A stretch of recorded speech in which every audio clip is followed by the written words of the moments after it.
जैसे जैसे गर्मी बढ़ती जा रही है, जो लीफ़ी सब्जियां हैं, लीफ़ी वेजिटेबल्स हैं, वो ख़त्म होती जा रही हैं। पत्तेदार सब्जियां मार्केट में महंगी होती जा रही हैं। तो मैंने कुछ आइडियाज़ यहाँ पे यूज़ किए हैं इनको स्टोर करने के लिए, कि सोचा आपके साथ भी ये शेयर करूँ। जैसा आप वीडियो में देख रहे हैं, तो मैंने यहाँ पे मेथी को अच्छे से साफ़ कर लिया है। मैं 2 बंडल मेथी लेके आई थी, तो इसको अच्छे से साफ़ कर लिया है। और अब इसको मैं धोऊंगी अच्छे से 2 से 3 पानी में, क्योंकि इसमें मिट्टी बहुत ज़्यादा आती है। तो ना ये इसको अच्छे से धो लेना है। और इसी तरीके से ना आप इसको मेथी की कसूरी मेथी भी बना सकते हो। इसको आप सुखा के, या फिर इसको आप इसको फ्रिज में रख के ना किस तरीके से रखना है वो मैं आपको आगे बताऊंगी। तो आप उसको वो तरीका यूज़ करके मेथी को स्टोर कर सकते हैं, जब तक कि अगली मेथी नेक्स्ट टाइम के लिए सस्ती ना हो जाए, तब तक के लिए आप रख सकते हैं। कुछ महीनों के लिए इसको स्टोर कर सकते हैं। तो मैंने इसको अच्छे से धो लिया है। और देखो, ये मैंने ना टेबल के ऊपर किचन टॉवल बिछा दिए हैं। साफ़ जो किचन टॉवल हों वही बिछाएं, और उसके ऊपर मैंने इसको रख दिया है। कोई भी कपड़ा, कॉटन का कपड़ा ले लें, इस तरीके से बिछा लें जितनी मेथी है उसके हिसाब से, ताकि वो एकदम पतले पतले से इसको स्प्रेड कर देना है, ताकि अच्छे से जल्दी सूख जाए। अगर ये गीली रह जाएगी तो ये गल जाती है। तो ना मैंने एक दिन उसको सुखाया है, तो मुझे थोड़ा जल्दी थी, तो मैंने क्या किया, थोड़ी सी ऊपर से, मतलब जैसे गीली थी, गीलापन इसका सूख गया है। वैसे ये दूसरा आइडिया भी है, या तो आप उसको 2 से 3 दिन के लिए टेबल पे या फ़ैन के नीचे सुखा ले। धूप में बिल्कुल नहीं सुखाना है। और दूसरा आइडिया ये है कि आप इसका पहले पानी सुखा लें, जो है ना हवा में सुखा लें। उसके बाद इसको इस तरीके से कढ़ाई में डाल के लो गैस पे इसको इस तरीके से सुखा सकते हैं। तो इसी तरीके से यहाँ पे मैंने लिया है पुदीना। तो मेथी के 2 तरीके हैं, वैसे 3 तरीके भी हैं। तो या तो इसको धो के अच्छे से छाँव में सुखाना है, धूप में नहीं सुखाना है, ठीक है। तो दूसरा तरीका कढ़ाई में इस ड्राई कर सकते हैं। तीसरा तरीका क्या है कि उसको काट के आप फ्रिज में स्टोर कर सकते हैं, फ्रीज़र में। उसको कट कर लेना है, धोने के बाद थोड़ा सा पानी सुखाने के बाद उसको फ्रीज़र में रख लेना है, कट करके, मेथी को काट के। तो इस तरीके से भी वो आप स्टोर कर सकते हैं। इसी तरीके से मैंने ये लिया है पुदीना, उसको भी अच्छे से धो लिया है। उसको भी मैंने सूखने के लिए रख दिया है, एक कपड़ा बिछा के, और छाँव में ही, मतलब फ़ैन के नीचे ही सुखाना है। इसी तरीके से ये मैंने थोड़ा सा, ये जो धनिया है, थोड़ा तो नहीं, 2 बंडल लिए हैं, तो इसको भी मैंने इसी तरीके से साफ़ करके धो के सुखा लिया है।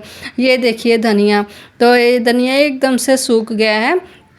इसी तरीके से ये पुदीना जो है ये भी अच्छे से सूख गया है। पुदीना को मैं पाउडर बना के इसका रख लूँगी, एकदम इसमें से क्रंची सी आवाज़ आनी चाहिए, तब तक सुखाना है आपको। 2 से 3 दिन में आराम से सूख जाता है। तो अगर फिर भी अगर लगे कि नहीं सूख रहा है, तो इसको आप थोड़ा सा पैन में या कढ़ाई में लो गैस पे, बिल्कुल लो गैस पे उसको पका सकते हैं। ये देखो, ये जो आप मेथी देख रहे हैं ना, ये मैंने कढ़ाई में इसको ड्राई किया है। तो थोड़ा सा उसमें कलर चेंज हो जाता है, लेकिन अगर आप हवा में या छाँव में सुखाओगे तो ग्रीन रहती है। तो अब मैं धनिया जो है इसको कंटेनर में स्टोर करके रख रही हूँ। धनिया को ऐसे ही स्टोर करके रखना है, जैसे हम कसूरी मेथी यूज़ करते हैं ना, वैसे ही हम धनिया को थोड़ा सा मसल के सब्जी में डाल सकते हैं, जैसे कसूरी मेथी को मसल के डालते हैं ना सब्जी में, उसी तरीके से। तो ये भी एक मेथी रेडी हो गई है। इसकी आप सब्जी भी बना सकते हो, आप इसको कसूरी मेथी के तौर पे भी यूज़ कर सकते हो। तो आप चाहो तो इसका पाउडर भी बना के रख सकते हो, तो वो भी आप यूज़ कर सकते हो फ्लेवर के लिए। यहाँ पे मैंने ले लिया है जो पुदीना सुखाया था, ये एकदम क्रंची सा हो जाना चाहिए। अगर नहीं हुआ है ना, तो थोड़ा सा इसको पैन में ड्राई रोस्ट कर लें।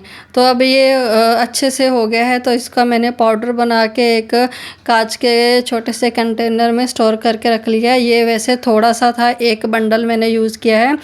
इसके बाद मैं 1 बंडल और लेके आऊँगी, तो फिर और इसको इसी तरीके से स्टोर करूँगी इसको। तो देखो इतना बारीक सा रख लिया है बना के, इसका आप यूज़ कर सकते हैं। लस्सी में जो छाछ होती है उसमें डालना है, दही में डालना है, या किसी भी सब्जी में, किसी भी चीज़ में डालना हो जहाँ जिसमें धनिया, ये जो पुदीना यूज़ आता है। इवन आप चाय में भी डाल सकते हो।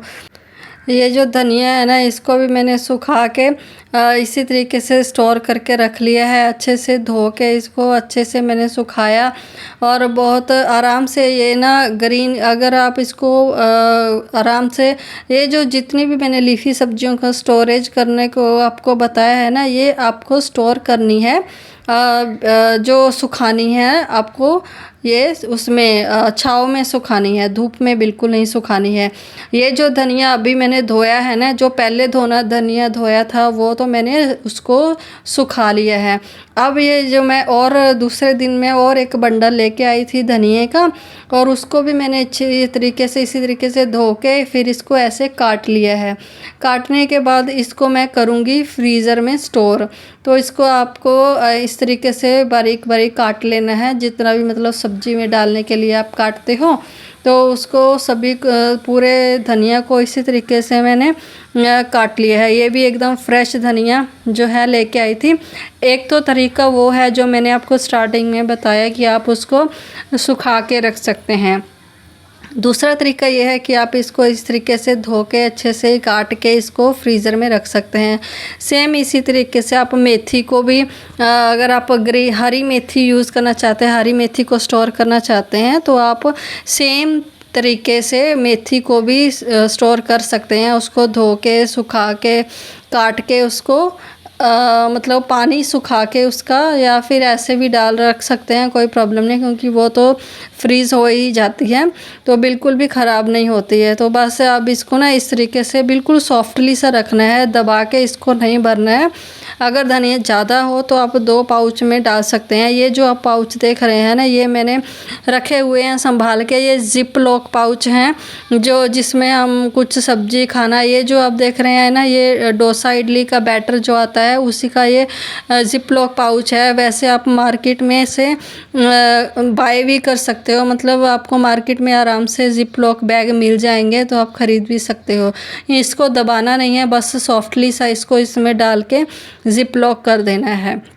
तो अगर धनिया ज़्यादा हो, इसको ठूस के नहीं भरना है आपको, नहीं तो ये ख़राब हो जाएगा, ठीक है, जब तक ये फ्रीज़ नहीं होता है। तो आप इसको 2 बैग में भी डाल सकते हैं। तो बस इसको बिल्कुल भी दबाना नहीं है, सिंपली इसको इस तरीके से फ्रीज़र में रख दीजिए जब तक कि ये फ्रीज़ ना हो जाए। आपको फ्रीज़र में ही रखना है, इसको निकालना नहीं है। जितना जब यूज़ हो तब थोड़ा सा निकाल के फिर इसको जिप लॉक करके उसी फ्रीज़र में ही रख दो।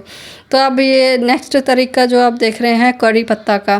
करी पत्ता जो है, मैंने इसको अच्छे से धो लिया था, फिर मैंने इसको जैसे अपने बाकी की चीज़ें मैंने सुखाई ना, आपने देखा कि वो उसी तरह से मैंने इसको कपड़े पे डाल के सुखा लिया था। तो ये अच्छे से सूख गए हैं, लेकिन ना थोड़े से क्रिस्पी से नहीं हुए हैं, क्योंकि मुझे इसका पाउडर बना के रखना है। तो मैंने पहले भी इसका पाउडर बना के रखा हुआ है, बहुत महीनों से यूज़ कर रही हूँ, कोई भी ये बिल्कुल भी ख़राब नहीं होता है।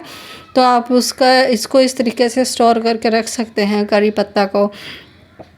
पत्ता को धो के सुखा लेना है, तो 2 से 3 दिन में सूख जाता है आराम से। तो फिर क्रिस्प कर लेना है। अगर थोड़ा सा क्रिस्पी ना हो, अगर आपको लगे कि मिक्सी में नहीं पीसने वाला है ये, तो फिर आप इस तरीके से पैन में ड्राई रोस्ट कर सकते हैं। तो इसमें थोड़ा सा क्रंच आ जाना चाहिए अच्छा से, तो ये अच्छे से पीस के पाउडर बनता है इसका।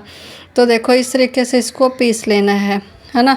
तो उसके बाद इसको स्टोर करके रख लेना है। इसको भी मैं फ्रिज में ही रखती हूँ, वैसे आप बाहर भी रख सकते हैं, डिपेंड करता है कि आप जो जहाँ रहते हो वहाँ का मौसम कैसा है।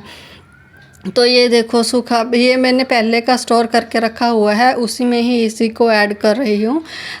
तो आपको ये मेरे आइडियाज़ कैसे लगे मुझे कमेंट में ज़रूर बताना प्लीज़। हाँ, तो आप भी इस तरीके से इन चीज़ों को स्टोर करके रख सकते हैं, बहुत लंबे समय तक ये चलती हैं। तो आप महंगे जब हो जाते हैं तो इनका आप लाभ उठा सकते हैं। तो मिलती हूँ आपको एक और नई रेसिपी के साथ। बहुत बहुत शुक्रिया।